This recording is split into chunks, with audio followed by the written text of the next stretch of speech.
പിന്നെ നമ്മുടെ ചുറ്റും സിനിമയായിരുന്നു. ഇൻ ദ സെൻസ് അച്ഛൻ സിനിമയിൽ, ഷായ് സാറ്, ഞങ്ങളൊക്കെ ഒരുമിച്ചായിരുന്നു താമസം. ഭരചന്ദ്രൻ വർക്ക് ചെയ്യുമ്പോൾ എനിക്കന്ന് 12th കഴിഞ്ഞിട്ടുള്ള അവധിക്കാലത്തായിരുന്നു. നമ്മുടെ ടി പത്മനാഭൻ, കാരൂർ, അവരുടെയൊക്കെ ഷോർട്ട് സ്റ്റോറീസ് ഭയങ്കര ഇഷ്ടമാണ്. ഒരു ഡയറക്ടർ എന്ന് പറയുമ്പോൾ എൻ്റെ മനസ്സിൽ കുട്ടിക്കാലം തൊട്ട് ആദ്യം വരുന്നൊരു ഫേസ് ഷാജി കൈലാസാണ്. സിനിമയിലേക്ക് അങ്ങനെ സീരിയസ് ആയിട്ട് ഇറങ്ങുന്ന സമയത്ത് അച്ഛൻ തന്നൊരു ഒറ്റ അഡ്വൈസ്, ഈ പറയുന്നത് സ്വന്തമായിട്ട് എഴുതാൻ പറ്റുമെങ്കിൽ മാത്രം. അല്ല, എനിക്ക് തോന്നുന്നു സുരാജേട്ടൻ അത്യാവശ്യം ഭയങ്കര വേഴ്സറ്റൈലായിട്ടുള്ളൊരു ആക്ടറാണ്. പിന്നെ നാഗേന്ദ്രന് ആവശ്യമുള്ളൊരു നിഷ്കളങ്കത്വമോ അല്ലെങ്കിൽ ഒരു പരിങ്ങലോ, ആദ്യത്തെ കസബയായാലും കാവലായാലും നാഗേന്ദ്രൻ, സണിമൂൺസ് ആയാലും, ഞാൻ ഫസ്റ്റ് ഡ്രാഫ്റ്റ് കഴിഞ്ഞാൽ ആദ്യം കാണിക്കുന്ന അച്ഛനെയാണ്. എല്ലാം ഒരു കുഞ്ഞു കുഞ്ഞു കാര്യങ്ങളൊക്കെ ആൾക്കാരെ അഫക്റ്റ് ചെയ്യാൻ തുടങ്ങുന്നു. അങ്ങനെ ചെയ്യാൻ പാടില്ല, ഇങ്ങനെ ചെയ്യാൻ പാടില്ല, അവരെ ഹേർട്ട് ചെയ്തു, ഇവരെ ഹേർട്ട് ചെയ്തു. ഇപ്പം എനിക്ക് അടുത്ത കാലത്ത് കണ്ടതിൽ എനിക്ക് ഏറ്റവും ഇഷ്ടപ്പെട്ട സിനിമ ആനിമലാണ്. ഭയങ്കര എനിക്ക്, ഞാൻ 1-2 തവണ തിയേറ്ററിൽ തന്നെ കണ്ട സിനിമയാണ്. Hello Nitin, welcome. ഹൈ. അപ്പോൾ നമുക്ക് നിതിൻ്റെ ചൈൽഡ്ഹുഡിൽ നിന്ന് തന്നെ ആദ്യം തുടങ്ങാം. എങ്ങനെയായിരുന്നു, how was your growing up years? ഇപ്പം നമ്മളെല്ലാവരും കണ്ട് രസിച്ച സിനിമകൾ എഴുതിയ ഒരാളുടെ മകനായിട്ടാണ് വളരുന്നത്. നമ്മളെല്ലാവരും തരിച്ചിരുന്ന് കണ്ട ഒരുപാട് സിനിമകളുണ്ട്. ഇതിൻ്റെ ഒന്നും പലത്തിൻ്റെയും അർത്ഥങ്ങൾ നമുക്ക് ആ സമയത്ത് മനസ്സിലായിട്ടുണ്ടാവില്ല. പക്ഷേ എന്നാലും നമ്മൾ ഭയങ്കര അട്രാക്റ്റഡ് ആയിരുന്നു ആ കൈൻഡ് ഓഫ് സിനിമകൾ. അപ്പോൾ നിതിൻ എപ്പോഴാണ് സിനിമയിലേക്ക് വരണം എന്നും സിനിമയാണ് എൻ്റെ പാഷൻ എന്നും ഒക്കെ തിരിച്ചറിയുന്നത്? ഏത് സിനിമ, ഇന്ന ഒരു പർട്ടിക്കുലർ സിനിമ കണ്ടപ്പോൾ തൊട്ടാണോ, അതോ ഒരു ഒരു ഒരു ഒരു ഒരു ഗ്രാജുവൽ പ്രോസസ്സായിരുന്നോ? എങ്ങനെയായിരുന്നു നിതിൻ്റെ ആ സമയത്തുള്ളൊരു? ഇപ്പം ചൈൽഡ്ഹുഡിലെ സിനിമാ കാഴ്ചയെ പറ്റി പറഞ്ഞാൽ എനിക്ക് തോന്നുന്നു അക്കാലത്ത്, കുട്ടിക്കാലത്ത് സ്വാഭാവികമായിട്ട് അച്ഛൻ്റെ സിനിമകളായിരുന്നു തിയേറ്ററിൽ പോയി അധികം കണ്ടുകൊണ്ടിരുന്നത്. അതല്ല, അതായത് ഏർലി 90s എന്നൊക്കെ പറയുന്ന സമയത്ത് കൂടുതൽ അച്ഛൻ്റെ സിനിമകളാണ്. പിന്നെ അല്ലാതെ പോയി കാണുന്ന വളരെ ഹിറ്റായിട്ടുള്ള, ഇപ്പോൾ തേന്മാവിൻ കൊമ്പത്തൊക്കെ കണ്ട് എനിക്ക് ഓർമ്മയുണ്ട്. എനിക്കൊന്ന് ആദ്യം ഞാൻ തിയേറ്ററിൽ കാണുന്ന സിനിമ ഇൻസ്പെക്ടർ ബൽറാമാണ്, മമ്മൂക്കയുടെ.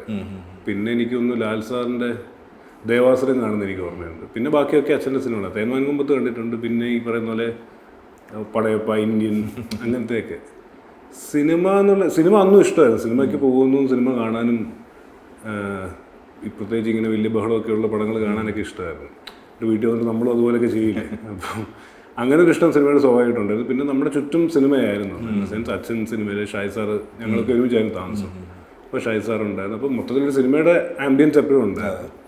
സിനിമ അങ്ങനെ ഒരു പ്രൊഫഷനായിട്ട് ഒക്കെ സീരിയസ് ആയിട്ട് ആലോചിച്ചു തുടങ്ങുന്നത് എനിക്കൊന്ന് പ്രജയുടെയൊക്കെ ആ ഷൂട്ടിൻ്റെ 2001 എന്നൊക്കെ പറയാം. ആ സമയത്തൊക്കെയാണ് ഒരു സിനിമയിൽ സ്കൂൾ സമയം. സ്കൂൾ സമയം. എനിക്കൊന്ന് പ്രജ ഷൂട്ട് ചെയ്യുമ്പോൾ ഞങ്ങൾ 9th മറ്റായിരുന്നു. ആ സമയത്തൊക്കെയാണ് ഒരു പ്രായം ആയതിനു ശേഷം ഒരു ലൊക്കേഷനിലൊക്കെ പോവുക. ഞങ്ങളങ്ങനെ അധികം ലൊക്കേഷനിൽ പോകാറില്ല. എനിക്കൊന്ന് അച്ഛൻ്റെ സിനിമ തന്നെ ആകാശക്കോട്ടയിൽ സുൽത്താൻ, പിന്നെ ഏകലവ്യൻ, ഇതിൻ്റെയൊക്കെ ലൊക്കേഷൻസ് പോയി. അതെ. പിന്നെ ഒന്ന് പ്രായമൊക്കെ ആയതിനു ശേഷം പോകുന്ന പ്രജയുടെ ലൊക്കേഷനിൽ, കിങ്ങിൻ്റെ ലൊക്കേഷനിൽ പോകുന്നുണ്ട്. പക്ഷെ പ്രജയൊക്കെ ആകുമ്പോഴാണ് നമ്മളൊരു പ്രായമാകുന്നത്. അപ്പോഴൊക്കെ തൊട്ടാണ് പതിയെ ഈ സംഭവം കൊള്ളാമല്ലോ എന്നൊക്കെയുള്ളൊരു തോന്നലായി തുടങ്ങിയത്. പിന്നെ ലേറ്റർ ഓൺ ആണ് സിനിമയിലേക്ക്. ഇപ്പോൾ ഞാൻ 2004 ഭരചന്ദ്രനിലാണ് ആദ്യമായിട്ട് അസിസ്റ്റൻ്റായിട്ട് വർക്ക് ചെയ്യുന്നത്. അപ്പോൾ 2003 ഒക്കെ ആയപ്പോഴായിരിക്കാം ഒരു പക്ഷേ ഡിസൈഡ് ചെയ്തിട്ടുണ്ടെങ്കിൽ സിനിമ എന്നുള്ളൊരു പരിപാടിയിലേക്ക് പോയാലോ എന്നൊക്കെയുള്ള ചിന്തകളാണ്. അച്ഛനും അപ്പോൾ അത് സപ്പോർട്ടീവായിട്ട് തന്നെയാണോ നിന്നിരുന്നത്? കാരണം പഠിത്തം വാസ് ഓൾവേസ് അത് തന്നെയായിരുന്നു പ്രോമിനൻസ്. ഭരചന്ദ്രൻ വർക്ക് ചെയ്യുമ്പോൾ എനിക്കന്ന് 12th കഴിഞ്ഞിട്ടുള്ള അവധിക്കാലത്തായിരുന്നു. അപ്പം സ്വാഭാവികമായിട്ടും കുഴപ്പമില്ല. അപ്പം അങ്ങനെയാണ് പോയത്. അപ്പം പഠിത്തം വിട്ടിട്ടുള്ള പരിപാടി വേണ്ടെന്ന് അച്ഛനും പറഞ്ഞിരുന്നു. പിന്നെ വീട്ടിലങ്ങനെ വേറെ റെസ്ട്രിക്ഷൻസ് ഒന്നുമില്ല. നമ്മുടെ ഇഷ്ടം എന്താണോ അത് ഫോളോ ചെയ്യാന്നുള്ളേ ഉള്ളൂ. അപ്പം സിനിമയിൽ ഇപ്പോൾ വർക്ക് ചെയ്യാനൊക്കെ ഉള്ളൊരു സാഹചര്യം ഉള്ളതുകൊണ്ട് സ്വാഭാവികമായിട്ടും. പിന്നെ ഇത് നേരത്തെ ഷോർട്ട് സ്റ്റോറീസ് ഒക്കെ എഴുതുമെന്ന് കേട്ടിട്ടുണ്ട്. അപ്പോൾ അതൊക്കെ എന്ത് ടൈപ്പായിരുന്നു? ഇപ്പം നമ്മൾ കണ്ടു വളർന്ന ഈ ആക്ഷൻ ടൈപ്പ് സിനിമകളായിരുന്നു, അല്ലെ കഥകളായിരുന്നു, അല്ലെങ്കിൽ വേറെ എന്തെങ്കിലും? എന്തായിരുന്നു ഇതിൻ്റെ ആ ഒരു സമയത്തെ ഒരു മൈൻഡ് സ്പേസ് എന്തായിരുന്നു? ഷോർട്ട് സ്റ്റോറീസ് ഒക്കെ എഴുതിയിരുന്നു. അങ്ങനെ ഒരുപാടൊന്നുമില്ല, 4-5 എണ്ണം അങ്ങനെയൊക്കെ ഉള്ളൂ. അത് കൗമുദിയിലൊക്കെ ആൾക്കാലത്ത് പ്രസിദ്ധീകരിച്ചിട്ടുണ്ട്. ഇത് സ്കൂൾ സമയത്താണ്? അല്ല, ഇത് ഞാൻ MBAക്ക് പഠിക്കുന്നു, ലണ്ടനിലായിരുന്ന സമയത്ത്, ഓഫ് ലേറ്റ് അത്. അപ്പം ആ സമയത്തൊക്കെ അത് ഇങ്ങനെ ആക്ഷൻ പരിപാടിയൊന്നും എനിക്ക് നമ്മുടെ ടി പത്മനാഭൻ, കാരൂർ, അവരുടെയൊക്കെ ഷോർട്ട് സ്റ്റോറീസ് ഭയങ്കര ഇഷ്ടമാണ്. നമ്മുടെ മാധവിക്കുട്ടി. അപ്പോൾ അത് വായിച്ചിട്ട് അതുപോലെ എഴുതാൻ നമ്മൾ ശ്രമിക്കുക എന്നുള്ള, അതുപോലെ എഴുതാൻ പറ്റുമോ എന്നൊക്കെ നോക്കുന്ന അറ്റംപ്റ്റ്സുകൾ മാത്രമായിരുന്നു. അതിപ്പോൾ ഇപ്പോൾ നമ്മൾ ചെയ്യുന്ന സിനിമയുടെ ജോണറോ അങ്ങനെയൊന്നുമല്ല. അത് കഴിഞ്ഞിട്ട് അച്ഛൻ്റെ കൂടെയും പിന്നെ ഷാജി സാറിൻ്റെ കൂടെയാണ് വർക്ക് ചെയ്യുന്നത്. അപ്പോൾ ഷാജി കൈലാസ് പോലെ ഒരു വളരെ വലിയൊരു ഷോമാനാണ് അദ്ദേഹം. അദ്ദേഹത്തിൻ്റെ കൂടെ വലിയ സിനിമകളിലാണ് വർക്ക് ചെയ്തിട്ടുള്ളത്. അപ്പം അദ്ദേഹത്തിൽ നിന്നുണ്ടായിരുന്നൊരു ലേണിങ്സ് എന്തൊക്കെയായിരുന്നു? എനിക്ക് ഒരു ഡയറക്ടർ എന്ന് പറയുമ്പോൾ എൻ്റെ മനസ്സിൽ കുട്ടിക്കാലം തൊട്ട് ആദ്യം വരുന്നൊരു ഫേസ് ഷാജി കൈലാസാണ്. അപ്പോൾ അദ്ദേഹത്തിന് ഇപ്പോൾ അന്ന് എടുത്തിരുന്ന സിനിമകൾ, ഇപ്പം കമ്മീഷണർ ആയാലും കിങ് ആയാലും പിന്നീട് നരസിംഹം ആയാലും ഒക്കെ ഭയങ്കര മേക്കിങ്ങിൽ അന്ന് ഭയങ്കര വിപ്ലവകരമായിട്ടുള്ള മേക്കിങ്ങും ഭയങ്കര ഇമ്പാക്റ്റും ഒക്കെ ആയിരുന്നല്ലോ. അപ്പോൾ അതൊക്കെ ആയിരിക്കും ഭയങ്കര ക്ലോസപ്പ് ഷോട്ട്സും അപ്പോൾ അങ്ങനെ ഷായ്സാറിനോട് ഞാൻ കിങ് ആൻഡ് കമ്മീഷണർ ആദ്യം വർക്ക് ചെയ്തു. ഷായ്മാനോട് വർക്ക് ചെയ്യുമ്പോൾ ഉള്ളൊരു അതിൽ നിന്ന് എൻ്റെ ഒരു ലേണിംഗ് എക്സ്പീരിയൻസ് എന്ന് പറയുന്നത് അങ്ങനെ വലുതായിട്ട് പ്രീ പ്ലാൻ ചെയ്യില്ല. അപ്പോൾ നമ്മൾ ഇന്ന ഇടത്ത് തന്നെ ഷൂട്ട് ചെയ്യുള്ളൂ, അതുണ്ടെങ്കിലേ ഷൂട്ട് ചെയ്യുള്ളൂ എന്ന് അങ്ങനത്തെ പിടിവാശികളില്ലാതെ എന്താണോ അപ്പോൾ അവൈലബിൾ എന്നുള്ള സാധനത്തിന് അത് ഏറ്റവും ഭംഗിയായിട്ട് ഷൂട്ട് ചെയ്യുക. അങ്ങനെ പ്രീ പ്ലാൻ ചെയ്യാതെ പെട്ടെന്ന് എന്ത് ചേഞ്ചസ് വന്നാലും അതിനോട് അക്കസ്റ്റംഡായി ഷൂട്ട് ചെയ്യുക എന്നുള്ളതായിരുന്നു. അപ്പോൾ എനിക്കൊന്ന് എൻ്റെ ഒരു വലിയ ടേക്ക് അവേ അതായിരിക്കും. നേരത്തെ സ്റ്റോറി ബോർഡൊന്നും അങ്ങനത്തെ പരിപാടിയൊന്നും ഷായ്സാറിനില്ല. പക്ഷെ എന്നാ ചെയ്യുന്നത് അതെ, ലൊക്കേഷനിൽ ചെന്നിട്ട് എന്താണ് ആ ലൊക്കേഷനിൽ എന്താണ് യൂട്ടിലൈസ് ചെയ്യാൻ പറ്റുക എന്ന് നോക്കിയിട്ട് സ്ക്രിപ്റ്റിനോട് ചേർന്ന് എന്നുള്ള പോക്കും കാര്യങ്ങളൊക്കെ.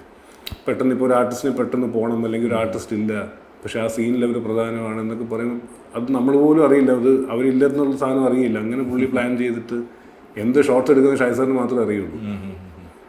ക്യാമറാമാനോട് പോലും ആ ഷോട്ട് എടുക്കുമ്പോഴാണ് കമ്മ്യൂണിക്കേറ്റ് ചെയ്യുന്നത്. അപ്പം പെട്ടെന്ന് കാര്യങ്ങൾ ചെയ്യുക, അത് കൺവിൻസിംഗ് ആയിട്ടൊക്കെ ചെയ്യുന്ന അതാണ് എൻ്റെ ഒരു ടേക്ക് അവേ സാറിന് എടുക്കുന്നത്. ഇപ്പോൾ എഴുതി തുടങ്ങുന്ന എപ്പോഴാണ് സ്ക്രീൻ പ്ലേ ആയിട്ട് എഴുതി തുടങ്ങുന്നത്? ഇപ്പോൾ കസബ ആദ്യത്തെ സിനിമയാണ്.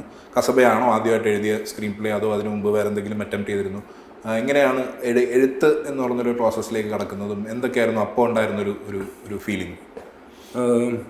ഇപ്പം സിനിമയിലേക്ക് അങ്ങനെ സീരിയസ് ആയിട്ട് ഇറങ്ങുന്ന സമയത്ത് അച്ഛൻ തന്നൊരു ഒറ്റ അഡ്വൈസ് ഈ പറയുന്ന സ്വന്തമായിട്ട് എഴുതാൻ പറ്റുമെങ്കിൽ മാത്രം സിനിമയിലേക്ക് പോയാൽ മതി. അല്ലെങ്കിൽ ഈ പറയുന്ന പോലെ ഒരു റൈറ്ററിന് വേണ്ടി വെയിറ്റ് ചെയ്യേണ്ട കാര്യങ്ങളും ഒക്കെ ഉണ്ടാവും. നമുക്ക് വേണ്ട സബ്ജക്റ്റ് ആയിരിക്കില്ല ചിലപ്പോൾ നമ്മൾ ചെയ്യുക എന്നൊക്കെയുള്ളൊരു. അപ്പം സ്വന്തമായിട്ട് എഴുതണമെന്ന് അന്നേ ഞാനും ആദ്യമേ ഡയറക്ടറാണെന്ന് തന്നെയാണ് ഉറപ്പിച്ചിരുന്നത്. ബേസിക്കലി ആദ്യം സിനിമയുടെ ഭാഗമാണെന്നുള്ളൊരു ഇതേ ഉള്ളൂ. പിന്നീടാണ് ഡയറക്ഷൻ എന്നൊക്കെ പറയുന്നത്. അപ്പം അങ്ങനെ എഴുത്ത് നിർബന്ധമായിട്ടുള്ളൊരു കാര്യമാണെന്ന് അച്ഛൻ പറയും. പിന്നെ അതിന് വേണ്ടിയിട്ടുള്ള അറ്റംപ്റ്റ്സ് ആയിരുന്നു. ആദ്യമായിട്ട് എഴുതുന്ന സ്ക്രിപ്റ്റ് കസബയുടെ അല്ല, അതിന് മുമ്പ് ഒരു സ്ക്രിപ്റ്റ് ചെയ്തിരുന്നത്. പക്ഷെ അത് അന്ന് മെറ്റീരിയലൈസ് ചെയ്തില്ല. പിന്നീടാണ് കസബയിലേക്ക് ലാൻഡ് ചെയ്യുന്നത്. എനിക്ക് ഭയങ്കര ഇഷ്ടമാണ് ബേസിക്കലി എഴുതാനുള്ളൊരു. എനിക്ക് തോന്നുന്നു കാരണം എഴുത്തിൻ്റെ ഒരു ഇതെന്ന് വെച്ചാൽ ഒരു ക്ലോസ് റൂമിനകത്ത് നമ്മൾക്ക് ആരും സഹായം ഇല്ലാതെ ഒരു ബ്ലാങ്ക് പേപ്പറും പേനയും നമ്മുടെ ഇതിൻ്റെ മാത്രമേ ഉള്ളൂ. അതിൽ നിന്നാണ് ഇത് മൊത്തം ഉണ്ടാക്കിയെടുക്കുക. അതെ, അപ്പോൾ ഭയങ്കര സ്ട്രെസ്സുള്ള, ഭയങ്കരമായിട്ട് ഇൻവോൾവ് ആകേണ്ട ഒരു ജോലിയാണെന്ന് എനിക്ക് ഫീൽ ചെയ്യുന്നത്. എനിക്കത് ചെയ്യാൻ ഭയങ്കര ഇഷ്ടമാണ്. ഡയറക്ഷൻ സൈഡിലേക്ക് വരുമ്പോൾ ഉള്ളൊരു കംഫർട്ട് എന്ന് വെച്ചാൽ നമ്മളിത് വിഷ്വലൈസ് ചെയ്യാൻ നമ്മളെ ഹെൽപ്പ് ചെയ്യുന്ന ഒരുപാട് ഘടകങ്ങളുണ്ട്. ക്യാമറമാനുണ്ട്, ആർട്ട് ഡയറക്ടറുണ്ട്, കോസ്റ്റ്യൂമറുണ്ട്, ആർട്ടിസ്റ്റുകളുണ്ട്. എഴുത്തുകാരൻ ഇതൊന്നുമില്ല. ഇയാൾ ഇതെല്ലാം മനസ്സിൽ കണ്ടിട്ടാണ് ഇത് സൃഷ്ടിച്ചെടുക്കുന്നത്. പക്ഷേ ഡയറക്ടർക്കുള്ളൊരു ചാലഞ്ച്, എഴുത്തുകാരന് ഭയങ്കര സ്വാതന്ത്ര്യമുണ്ട്, എന്തും എഴുതാം. അത് പ്രാക്ടിക്കലി അത് മെറ്റീരിയലൈസ് ചെയ്യുക എന്നുള്ളൊരു ചാലഞ്ച് ഡയറക്ടർ. അത് മുന്നിൽ കണ്ടുകൊണ്ടാണോ എഴുതുമ്പോൾ തന്നെ ഇരിക്കുന്നത്, അതോ അത് രണ്ടും സെപ്പറേറ്റ് ആക്കി വെച്ചിട്ടുണ്ടോ? അല്ലല്ല, ഞാൻ ആദ്യത്തെ 1-2 ഡ്രാഫ്റ്റ് എഴുതുമ്പോൾ പൂർണ്ണമായിട്ട് ഞാൻ റൈറ്റർ എന്ന നിലയ്ക്ക് തന്നെ എന്നെ കാണുള്ളൂ. അല്ലെങ്കിൽ ചിലപ്പം അത് കൺസേൺ ഉണ്ടാവും. ആ ലൊക്കേഷൻ കിട്ടും, ആ ലൊക്കേഷൻ ഇത്ര റെൻറ്റ് വരും, ഇത്ര വണ്ടി വേണം. അപ്പം അത് ചിന്തിക്കാമല്ലോ. ഒരു ഫൈനൽ ഡ്രാഫ്റ്റ് ഷൂട്ടിംഗ് സ്ക്രിപ്റ്റിലേക്കൊക്കെ പോകുമ്പോഴാണ് അങ്ങനെ ഒരു ഡയറക്ടർ സൈഡിൽ കൂടെ ചിന്തിച്ചിട്ട് എഴുതുന്നത്. അപ്പോൾ ആദ്യത്തെ 2 സിനിമകൾ ഇപ്പോൾ കസബയിൽ വളരെ ഫ്ലാംബോയിൻ്റ് ആയിട്ടുള്ള ഇച്ചിരി പശകായിട്ടുള്ളൊരു ക്യാരക്ടറാണ് നമുക്ക് ചെയ്തത്. പക്ഷേ കാവലിലേക്ക് വന്നപ്പോൾ അതിൻ്റെ ഡയമെട്രിക്കലി ഓപ്പോസിറ്റ് ആയിട്ട് വളരെ ഇമോഷണൽ ആയിട്ടുള്ള, നമ്മൾ സുരേഷൻ്റെ ഒരു കംബാക്ക് എന്ന് പറയുമ്പോൾ പുള്ളി ഒരു തീപ്പൊരി സിനിമയ്ക്ക് വരും, പുള്ളിയെ വളരെ ഇമോഷണൽ ആയിട്ട് പ്രസൻറ്റ് ചെയ്തൊരു സിനിമയാണ്. അതിനുശേഷം നമ്മൾ നാച്ചുറലി എക്സ്പെക്ട് ചെയ്യുന്ന നിതിൻ്റെ ഒരു ജോണർ ഈ ഒരു ആക്ഷൻ അല്ലെങ്കിൽ റിവെഞ്ച് ഒക്കെ ഉള്ളൊരു ഒരു പ്രോസസ് ആയിരിക്കും എന്നാണ് റിവെഞ്ച് അടുത്തൊരു സൂപ്പർ സ്റ്റാറിനെ വെച്ചായിരിക്കും ചെയ്യുന്നത് എന്നൊക്കെയായിരുന്നു നമ്മൾ പ്രതീക്ഷിക്കുന്നത്. പക്ഷെ ഇപ്പോൾ വരുന്നത് വളരെ ഒരു ഫ്രഷ് ആയിട്ടുള്ള ഒരു ഹ്യൂമർ എലമെൻ്റ് ഉള്ള ഒരു വെബ് സീരീസുമായിട്ടാണ് വരുന്നത്. അതിലേക്ക് എങ്ങനെയാണ് ലാൻഡ് ചെയ്യുന്നത്? നിതിൻ്റെ ഒരു ഓഫർ വരികയാണോ വെബ് സീരീസ് ചെയ്യാൻ വേണ്ടിയിട്ട്, അതോ നിതിൻ ഇത് തന്നെ വെബ് സീരീസ് ആയിട്ട് കൺസെപ്ച്വലൈസ് ചെയ്തിട്ട് അവരെ അപ്രോച്ച് ചെയ്യായിരുന്നു? എങ്ങനെയാണ് ഇതിൻ്റെ ഒരു ഇനീഷ്യേഷൻ നടന്നത്? ഇപ്പോൾ നാഗേന്ദ്രൻ ഹണിമൂൺസ് ശരിക്കും അതിൻ്റെ ഒറിജിനൽ ടൈറ്റിൽ മധുവിധു എന്നായിരുന്നു. ആ സബ്ജക്റ്റ് എനിക്ക് സിനിമയിലേക്കൊക്കെ നമ്മൾ വരുന്നതൊന്നും അല്ല. അസിസ്റ്റന്റ് ഡയറക്ടർ ആയിരുന്ന സമയത്ത് നമ്മൾ ചെയ്യണമെന്ന് ആഗ്രഹിക്കുന്ന സബ്ജക്റ്റുകളുണ്ടാവും. നമ്മൾ ആ സമയത്ത് കുത്തിയിരുന്ന് കുറേ സബ്ജക്റ്റുകൾ ഉണ്ടാക്കി വെക്കുമല്ലോ. അപ്പോൾ പക്ഷേ സിനിമ എന്ന് പറയുന്ന ഒരു ഇൻഡസ്ട്രിയുടെ ഭാഗമായിട്ട് അതിലേക്ക് പ്രാക്ടിക്കലി ഇന്നാകുമ്പം ചിലപ്പോൾ ആ സിനിമകൾ ചെയ്യാൻ പറ്റിയെന്ന് വരില്ല. നമ്മളിതിൻ്റെ മറ്റ് ബിസിനസ്സും കാര്യങ്ങളും ഒക്കെ ആലോചിച്ചിട്ട് അപ്പം എന്താണ് ആവശ്യമുള്ളതെന്ന തരത്തിലുള്ള സ്ക്രിപ്റ്റിലേക്കും ഒക്കെ പോകും. അപ്പം ഇതങ്ങനെ ആ കാലത്ത് ലൈനാക്കി വെച്ചിരുന്ന ഒരു സബ്ജക്റ്റാണ്. അപ്പം കാവൽ കഴിഞ്ഞ സമയത്താണ് ഇതുപോലെ ഹോട്ട്സ്റ്റാറിൽ ഒരു എൻക്വയറി വരുന്നത്. ഇങ്ങോട്ട് വരിക ചെയ്തത് ഒരു വെബ് സീരീസ്. അപ്പോൾ അവർ തുടങ്ങുന്നേ ഉള്ളൂ. എനിക്കൊന്ന് കേരള ക്രൈം ഫയൽസ് ഒക്കെ ഷൂട്ട് ചെയ്യുന്നതിന് മുമ്പ്. ഓക്കെ. അപ്പോൾ ഇങ്ങനെ ആദ്യത്തെ ഒരു 6 എണ്ണം ചെയ്യുന്നുണ്ട്, അതിനകത്ത് എന്തെങ്കിലും ഒരു പരിപാടി ചെയ്യാൻ പറ്റുമെന്ന് ചോദിക്കും. അപ്പോൾ ബേസിക്കലി ഞാൻ ഇതിനെപ്പറ്റി ചിന്തിച്ചില്ല. അപ്പോൾ ഞാൻ അവരുടെ അടുത്ത് പറഞ്ഞു എൻ്റെ അങ്ങനത്തെ സബ്ജക്റ്റുകളില്ല. കാരണം സീരീസ് പൊതുവിൽ നമ്മൾ കാണുന്നതൊക്കെ ഈ ഇൻവെസ്റ്റിഗേഷനും ക്രൈം ഡ്രാമ അങ്ങനത്തെയൊക്കെയാണല്ലോ, ത്രില്ലർ സ്വഭാവമുള്ള സസ്പെൻസ് ഒക്കെ ഉള്ളു. അപ്പോൾ എൻ്റെ അങ്ങനത്തെ സബ്ജക്റ്റുകളില്ല. ബേസിക്കലി എനിക്ക് അങ്ങനത്തെ സബ്ജക്റ്റ് എത്ര ചിന്തിച്ചാലും വരികയില്ല. അപ്പോൾ ഞാൻ 1-2 തവണ എനിക്കത് എൻ്റെ ഇല്ല എന്ന് തന്നെ പറഞ്ഞത്. പിന്നീടും അതിങ്ങനെ സംസാരം വന്നപ്പോഴാണ് പിന്നെ എൻ്റെ ഇതിന് അങ്ങനെ ഒരു 6 എപ്പിസോഡിനുള്ളൊരു സാധ്യത ഉണ്ടെന്ന് തോന്നിയത് ഈ സബ്ജക്റ്റ്. ഓക്കെ, അങ്ങനെ സിനിമയായിട്ടാണ് ആദ്യം കൺസീവ് ചെയ്തിരുന്നത്. പിന്നെ ഇതിനൊരു 6 എപ്പിസോഡിലേക്ക് ഒന്ന് മാറ്റി എഴുതി നോക്കി, ഒരു ഔട്ട്ലൈൻ പോലെ. അപ്പോൾ അത് ഏറെക്കുറെ വർക്കാണെന്ന് തോന്നുന്നത്. അങ്ങനെ അവരുടെ അടുത്ത് പിച്ച് ചെയ്യും, അവർ ഓക്കെ ഗോ ഹെഡ് പറയുമായിരുന്നു. അങ്ങനെയാണ് ഇതിലേക്ക് ലാൻഡ് ചെയ്തത്. ഇപ്പോൾ ഇതിൻ്റെ റൈറ്റിംഗ് പ്രോസസ്സ് എത്രത്തോളം ഡിഫറെൻ്റ് ആണ്? ഇപ്പോൾ ഇപ്പോൾ സിനിമയാണെങ്കിൽ നമുക്കറിയാം ഇത്ര ടൈം ഫ്രെയിമിനകത്ത് കഥ പറഞ്ഞ് തീർക്കണം, ഒരുപാട് എലമെൻറ്റ്സ് ഇൻക്ലൂഡ് ചെയ്യണം, ഒരു ഇൻ്റർവൽ പോയിന്റ് വേണം. ഇതിൽ പക്ഷേ വേറൊരു രീതിയാണ്, നമ്മൾ കുറേ കൂടെ ഡെപ്ത് എക്സ്പ്ലോർ ചെയ്യാനുള്ളൊരു സാധ്യതയുണ്ട്. എല്ലാ എപ്പിസോഡിലും ഒരു ഹുക്ക് വേണ്ടി വരും അടുത്ത എപ്പിസോഡിലേക്ക് പോകാൻ. അങ്ങനെ പല പല സാധ്യതകൾ ഇതിലും. അഗൈൻ എനിക്കറിയാവുന്ന വെച്ചിട്ട് ഇതിൽ ഓരോ ക്യാരക്ടറിൻ്റെ ഓരോ നായികമാരുടെ പേരിലാണ് ഓരോ എപ്പിസോഡ്, ഓരോ ടെറൈനിലാണ്. അപ്പോൾ ഇതിൻ്റെ റൈറ്റിംഗ് പ്രോസസ്സ് എങ്ങനെയാണ് ഇത് നേരത്തെ പറഞ്ഞ പോലെ ഒരു സിനിമയ്ക്കുള്ളൊരു ഐഡിയ എങ്ങനെയാണ് ഇങ്ങനെ 6 എപ്പിസോഡ്സ് ആയിട്ട് കൺസീവ് ചെയ്തത്? ഇതിന് ബേസിക്കലി ഒരു 6 എപ്പിസോഡ് ആക്കാനുള്ള പോയിന്റ്സ് ഉണ്ടായിരുന്നു ആ സബ്ജക്റ്റ്. പിന്നെ ഈ പറഞ്ഞ പോലെ സിനിമ എന്ന് പറയുമ്പോൾ ഇന്നത്തെ കാലത്ത് പ്രത്യേകിച്ച് 2-2.25 മണിക്കൂറിനകത്താണല്ലോ നിൽക്കുന്നത്. ഇതൊരു 3 hour plus വ്യൂവിംഗ് ഉണ്ട്. അപ്പം ആ ഒരു സ്വാതന്ത്ര്യം എഴുത്തിലുണ്ടാവും. പിന്നെ എങ്കിലും 30 മിനിറ്റ്സിന് മുകളിലേക്ക് കഴിവുന്ന ഒരു എപ്പിസോഡ് പോരെന്ന് പറയുന്ന റെസ്ട്രിക്ഷനും ഉണ്ട്. സിനിമയ്ക്ക് എപ്പോഴും എഴുതുമ്പോൾ ഞാൻ ഇപ്പം അതിൻ്റെ ഒരു ഗംഭീര ബിഗിനിങ്ങും ഒരു പ്രീ ഇൻ്റർവെല്ലും പോസ്റ്റ് ഇൻ്റർവെല്ലും ക്ലൈമാക്സും എന്ന് പറയുന്നത് 4-5 ഹൈ പോയിന്റ്സ് ഉള്ള പോലെ എനിക്ക് തോന്നിയിട്ടുണ്ട്. ഇതിൻ്റെ ഒരു സംഭവം എന്ന് വെച്ചാൽ ഓരോ എപ്പിസോഡിലും ഈ പറഞ്ഞ ഒരു നല്ല ബിഗിനിങ്ങും ഒരു എൻഡും ഉണ്ടാവണം. ആ എൻഡ് കണ്ടാൽ അടുത്തതിലേക്ക് പോകാൻ തോന്നണം എന്ന് പറയുന്നൊരു ചാലഞ്ച് ഉണ്ടായിരുന്നു. പ്രത്യേകിച്ച് ഈ ത്രില്ലർ സിനിമകൾക്ക് അത്തരം സാധനങ്ങൾ നമുക്ക് കൊണ്ട് നിർത്താൻ പറ്റും സീരീസുകൾക്ക്. അതെ. അപ്പോൾ പക്ഷേങ്കിൽ ഇപ്പം ഈ നാഗേന്ദ്രൻ ഹണിമൂൺസ് അങ്ങനത്തെ ഒരു കഥയല്ല. അപ്പം അങ്ങനെ ഒരു കഥയല്ലാതെ ഇരിക്കെ അതിനെ എങ്ങനെ അടുത്തതിലേക്ക് ആൾക്കാരെ കാണാൻ പ്രേരിപ്പിക്കാമെന്ന് പറഞ്ഞൊരു പോയിന്റ് കണ്ടുപിടിക്കുക എന്ന് പറയുന്നതിൻ്റെ ഒരു പണിയുണ്ടായിരുന്നു. അപ്പോൾ എങ്കിലും ഒരു നമുക്ക് കൺവിൻസിംഗ് ആയിട്ട് വന്നിട്ടുണ്ടെന്ന് തോന്നുന്നുണ്ട്. ഇപ്പോൾ ഈ നാഗേന്ദ്രൻ ഹണിമൂൺസിൽ ഒരു വളരെ രസകരമായിട്ടുള്ളൊരു കാസ്റ്റാണ് അസംബിൾ ചെയ്തിരിക്കുന്നത്. ഇപ്പോൾ സുരാജേട്ടനായിരുന്നു ആദ്യത്തെ മനസ്സിൽ വന്ന ഒരാൾ നാഗേന്ദ്രൻ എന്ന് പറയുന്നത്. പിന്നെ ബാക്കിയുള്ളവരുടെ കാസ്റ്റിങ്ങും എങ്ങനെയായിരുന്നു? ഇത് സ്ക്രിപ്റ്റ് ഫൈനൽ ആയതിനു ശേഷം സുരാജേട്ടൻ തന്നെയായിരുന്നു അതിനകത്ത് മെയിൻ ലീഡ് എന്ന നിലയ്ക്ക്. എഴുതുമ്പോൾ നമ്മൾ ഓരോ ആൾക്കാരുടെയൊക്കെ മുഖം മനസ്സിൽ വെക്കുക. ഒന്നത് ആ കാലഘട്ടം ആയതുകൊണ്ട് ആ കാലഘട്ടത്തിൽ ഒരുപാട് ഗംഭീര നടന്മാരുള്ളതുകൊണ്ട് അവരുടെയൊക്കെ മുഖം നമ്മൾ ചിലപ്പോൾ മനസ്സിൽ ജസ്റ്റ് ഇമാജിൻ ചെയ്തിട്ടായിരിക്കും എഴുതാനുള്ളൊരു എളുപ്പം. പക്ഷേ സ്ക്രിപ്റ്റ് ഫൈനലൈസ് ചെയ്ത് കഴിഞ്ഞിട്ട് അപ്പം തന്നെ സുരാജേട്ടനിലേക്കാണ് മനസ്സുകൊണ്ട് ഫിക്സ് ചെയ്യുന്നത്. എന്താണ് സുരാജേട്ടനിൽ നാഗേന്ദ്രനുമായിട്ട് മാച്ച് ചെയ്യുന്ന ഒരു ക്വാളിറ്റി കണ്ടത്? അല്ല, എനിക്ക് തോന്നുന്നു സുരാജേട്ടൻ അത്യാവശ്യം ഭയങ്കര വേഴ്സറ്റൈലായിട്ടുള്ളൊരു ആക്ടറാണ്. പിന്നെ നാഗേന്ദ്രന് ആവശ്യമുള്ളൊരു നിഷ്കളങ്കത്വമോ അല്ലെങ്കിൽ ഒരു പരിങ്ങലോ ഒരു അങ്ങനത്തെ ഒരു ബോഡി ലാംഗ്വേജ് അദ്ദേഹത്തിന് കൊണ്ടുവരാൻ പറ്റുമെന്ന് എനിക്ക് തോന്നിയിരുന്നു. അങ്ങനെയാണ് സുരാജേട്ടനെ അപ്രോച്ച് ചെയ്യുന്നത്. അത് കഴിഞ്ഞ് അതുപോലെ തന്നെ പ്രധാനപ്പെട്ട ഒരു വേഷമാണ് പ്രശാന്ത് അലക്സാണ്ടറിൻ്റെ. അപ്പോൾ ആ വേഷം സുരാജേട്ടനെ ഫിക്സ് ചെയ്ത് കഴിഞ്ഞ് പിന്നെ അടുത്തൊരു ചാലഞ്ച് അത് ആര് ചെയ്യുന്നുണ്ടായിരുന്നു. അപ്പോൾ അതിനും എനിക്ക് ഈ പറഞ്ഞ പോലെ ഒരുപാട് ഫേസസ് ഇങ്ങനെ വരുന്നില്ലായിരുന്നു. അപ്പോൾ അതിങ്ങനെ ഒരു ക്വസ്റ്റ്യൻ മാർക്കായിട്ട് അത് ആര് എന്നുള്ളത് പണ്ടുണ്ടായിരുന്ന പോലെ ഒരു റിച്ച് സപ്പോർട്ടിംഗ് കാസ്റ്റ് ഇല്ല. പിന്നെ ഉള്ളവരൊക്കെ തിരക്കൊക്കെ ആയിരിക്കാം. അപ്പോൾ ഞാനപ്പോൾ ആരും അങ്ങനെ അപ്രോച്ച് ചെയ്തില്ല. ഇതിന് ആരെങ്കിലും ഒരാൾ വരും എന്നുള്ളൊരു എപ്പോഴും അങ്ങനെയാണല്ലോ. ആരെങ്കിലും അത് ചെയ്യാൻ ആരെങ്കിലും തലയിൽ എഴുതി വെച്ചിട്ടുണ്ടാവും. അങ്ങനെയാണ് ഞാൻ പുരുഷപ്രേതം ബൈ ചാൻസ് കാണുക. അപ്പം മൊത്തത്തിൽ ആ ഫുൾ ഫിലിം അയാൾ ഷോൾഡർ ചെയ്തിരിക്കുന്നത് ഗംഭീരമായിട്ടാണെന്ന് തോന്നി. ആദ്യമായിട്ടാണ് പ്രശാന്തിനെ അങ്ങനെ ത്രൂ ഔട്ട് ഒരു വേഷത്തിൽ കാണുന്നത്. അങ്ങനെ ഞാൻ പ്രശാന്തിനെ അപ്രോച്ച് ചെയ്യാറ്. ബാക്കി ഇപ്പോൾ ഗ്രേസ് ആണെങ്കിലും കനിയാണെങ്കിലും ശ്വേത ചേച്ചി ആണെങ്കിലും ഒക്കെ ഫസ്റ്റ് ഓപ്ഷൻസ് തന്നെയായിരുന്നു അവർ. എൻ്റെ സ്ക്രിപ്റ്റിംഗ് കഴിഞ്ഞതിന് ശേഷമുള്ള ഫസ്റ്റ് ഓപ്ഷൻസ് ആയിരുന്നു. പിന്നെ ഇവരെയൊക്കെ കിട്ടുമോ ഇല്ലയോ എന്നുള്ളതിൻ്റെ ആണല്ലോ. ഇവർ സ്ക്രിപ്റ്റ് വായിക്കണം, കൺവിൻസിങ് ആവണം, ഡേറ്റ്സ് ഉണ്ടാവണം. അങ്ങനെ എന്തായാലും ഏറെക്കുറെ ആലോചിച്ച ഒരു 90% നമ്മൾ ആലോചിച്ച കാസ്റ്റ് തന്നെയായിരുന്നു.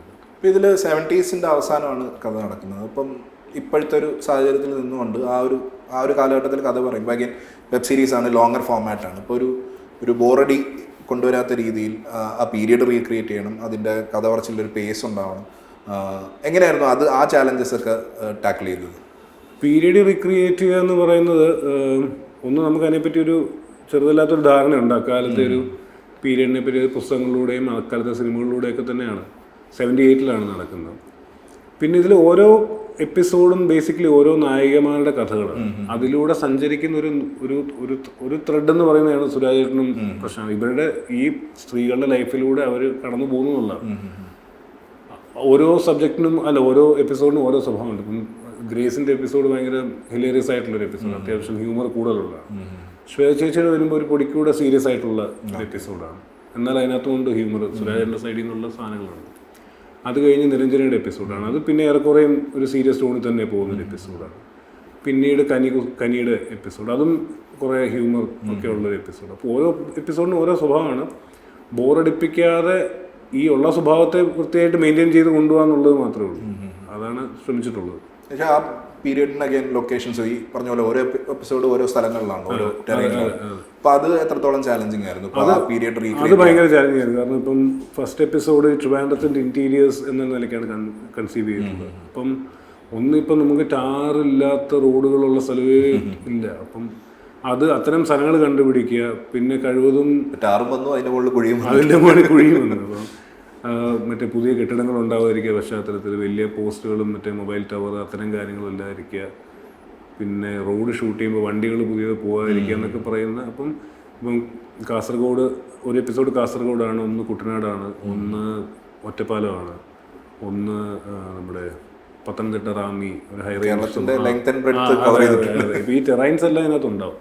അപ്പോൾ ഈ പറഞ്ഞ ഇപ്പം കാസർഗോഡ് എന്ന് പറയുമ്പോൾ അവിടെ കാസർഗോഡ് പോയിട്ട് ഷൂട്ട് ചെയ്യാനേ പറ്റില്ല. അപ്പോൾ കാസർഗോഡൊന്നും പിന്നെ എത്രയോ അകത്തേക്ക് പോയിട്ടാണ് ഒരു 1-2 ഫ്രെയിമുകൾ എന്തെങ്കിലും കിട്ടാൻ ഒരു സീൻ മൊത്തത്തിൽ ഷൂട്ട് ചെയ്യാൻ പറ്റുന്ന പോലെ. അപ്പോൾ അത് വലിയ ചാലഞ്ചിങ് ആണ്. ലൊക്കേഷൻ ഞങ്ങൾ 2 തവണ പോയിട്ടാണ് ഏറെക്കുറെ ഫൈനലൈസ് ചെയ്തത്. ഒരു 20 days ഈച്ച് വേണ്ടി വന്നു ഇങ്ങനെ ലൊക്കേഷൻസ് കിട്ടാൻ. അതൊരു വലിയ ചാലഞ്ചായിരുന്നു. ഇതിൽ CG യൂസ് ചെയ്യേണ്ടി വന്നിട്ടുണ്ടോ, അതോ നിങ്ങൾ റിയൽ ലൊക്കേഷൻ? ഇല്ല, CG മാക്സിമം അവോയ്ഡ് ചെയ്യാനും റിയൽ ലൊക്കേഷൻസ് ഷൂട്ട് ചെയ്യാനാണ് ശ്രമിച്ചിട്ടുള്ളത്. പിന്നെയും CG എനിക്ക് തോന്നുന്നു ഈ പറയുന്ന ചില ഇറേസിംഗ് ഒക്കെ ദൂരെ എവിടെയെങ്കിലും ഒരു മൊബൈൽ ടവറൊക്കെ അപ്പോൾ ദൂരെ മൊബൈൽ ടവർ ഉണ്ടോ എന്നൊക്കെയുള്ള അങ്ങെങ്ങാണ് ഒരു പുതിയ വണ്ടി പാസ് ചെയ്യുന്നുണ്ട്, അതിനെയൊക്കെ ഇറേസ് ചെയ്യാൻ നല്ല ക്രിയേറ്റ് ചെയ്യൽ കുറവുണ്ട്. പിന്നെ ഇപ്പോൾ മ്യൂസിക് ആണെങ്കിൽ ഇപ്പം നിതിൻ്റെ സിനിമകളിൽ ഇപ്പം കസബയിൽ വളരെ അഗൈൻ ലൗഡായിട്ടുള്ള ഫ്ലംബോയിൻ്റ് ആയിട്ടുള്ള സ്കോർ, കാവലിൽ കുറെ കൂടെ ഇമോഷണൽ ആയിരുന്നു. ഇതിൽ എന്ത് രീതിയാണ് അപ്രോച്ച് ചെയ്തിരിക്കുന്നത്? എങ്ങനത്തെ ഉള്ളൊരു സ്കോറും എങ്ങനത്തെ ഉള്ളൊരു മൂഡുമാണ് ഇതിൽ ക്രിയേറ്റ് ചെയ്തിരിക്കുന്നത്? ഇതിൽ ആ കാലഘട്ടത്തിലെ കൈൻഡ് ഓഫ് മ്യൂസിക്കുകൾ റെഫറൻസ് എടുത്തിട്ടുണ്ടോ, എങ്ങനെയൊക്കെയാണ്? തീർച്ചയായിട്ടും ഇതൊരു ആ 70s അന്ന് ജോൺസൺ മാസ്റ്റർ ഒക്കെ ചെയ്ത തരത്തിലുള്ള അത് അങ്ങനെ ഇത് ചെയ്യാന്നുള്ളതല്ല, ബട്ട് ആ ഒരു മൂഡൊക്കെ വരുന്ന തരത്തിലുള്ള മ്യൂസിക് ചെയ്യാനാണ് ശ്രമിച്ചിട്ടുള്ളത്. രഞ്ജനാണ് മ്യൂസിക് ഡയറക്ടർ. അപ്പം ആ കാലത്ത് മാത്രം ഉപയോഗിച്ചിരുന്ന ചില എക്യുപ്മെൻറ്റ്സ് ഒക്കെ ഉണ്ട്, ഇപ്പോൾ അത് ഉപയോഗിക്കില്ലേ ഇല്ല. ഇപ്പോൾ അത് ഉപയോഗിക്കുന്ന അത് ഉപയോഗിക്കാൻ അറിയാവുന്നവരും വളരെ കുറവാണ്. അപ്പോൾ അങ്ങനെയുള്ള ആൾക്കാരെ തേടി പിടിച്ചിട്ടൊക്കെയാണ് പല കാര്യങ്ങളും. എപ്പിസോഡ് കണ്ടപ്പോൾ തന്നെ അതിൽ രസകരമായിട്ടുള്ള കുറെ നമ്മൾ പണ്ട് കേട്ട് മറന്ന രീതിയിലുള്ള ശബ്ദങ്ങളും ഒക്കെ കേട്ടിരുന്നു. അപ്പോൾ അത് ചെയ്യുന്ന ആൾക്കാരും ഇപ്പം വളരെ കുറവാണ്. എനിക്ക് രഞ്ജൻ ജോൺസൺ മാസ്റ്ററിനൊക്കെ കൂടെ ഉണ്ടായിരുന്ന വളരെ പ്രായമായിട്ടുള്ള ആൾക്കാരെ വെച്ചിട്ട് തന്നെയാണ് അത് ചെയ്തിട്ടുള്ളത്. കാരണം ചില സാധനങ്ങൾക്ക് അതിൻ്റെ പേര് പോലും നമുക്ക് അറിയാൻ പാടില്ല. അപ്പം കഴിവതും അതൊക്കെ ഉപയോഗിച്ചിട്ട് ആ ഒരു 70s ഒരു വൈബ് കൊണ്ടുവരാൻ നോക്കിയിട്ടുണ്ട് മ്യൂസിക്കലി. ഇപ്പം ഇത് നിതിൻ റൈറ്റർ ഡയറക്ടർ മാത്രമല്ല ഇതിൻ്റെ പ്രൊഡ്യൂസർ കൂടിയാണ്. ഇപ്പം ആദ്യമായിട്ട് വെബ് സീരീസ് സ്പേസിലേക്ക് ഇറങ്ങുകയാണ്. ഇപ്പോൾ വലിയൊരു ചാലഞ്ച് അവിടെ തന്നെ ഉണ്ട്. അപ്പോൾ അതിൻ്റെ കൂടെ അത് പ്രൊഡ്യൂസ് ചെയ്യാം എന്നുള്ളൊരു ഉത്തരവാദിത്വം കൂടെ ഏറ്റെടുക്കുന്നത് അതെപ്പോഴാണ് വന്നത്? അത് ആദ്യമേ ഡിസൈഡഡ് ആയിരുന്നു? അത് എത്രത്തോളം ചാലഞ്ചിങ് ആയിരുന്നു? അത് ആദ്യമേ ഡിസൈഡഡ് ആയിരുന്നു. അതായിരിക്കും അവരുടെ ഭാഗത്തുനിന്നും അങ്ങനെ ഒരു സജഷൻ വരുന്നത്, ആദ്യം ഹോട്ട്സ്റ്റാറിൻ്റെ ഭാഗത്തുനിന്ന്. പിന്നെ എനിക്കിഷ്ടമാണ് പ്രൊഡക്ഷൻ ഇൻവോൾവ് ചെയ്യുന്ന ഇഷ്ടം. ഞാൻ ഡയറക്റ്റ് ചെയ്യുന്ന 2 സിനിമകളാണെങ്കിലും ഇപ്പോൾ ജോബി ജോർജാണ് 2 പ്രൊഡ്യൂസ് ചെയ്തത്. അപ്പം അദ്ദേഹവും നമ്മളെ ട്രസ്റ്റ് ചെയ്തിട്ടാണ് പലപ്പോഴും ഏൽപ്പിച്ചുള്ളത്. ജോബി ചേട്ടൻ അങ്ങനെ ഡെയിലി ലൊക്കേഷനിൽ വരുന്ന ആളൊന്നുമല്ല, ബട്ട് എപ്പോഴും അപ്ഡേറ്റഡ് ആയിരിക്കും.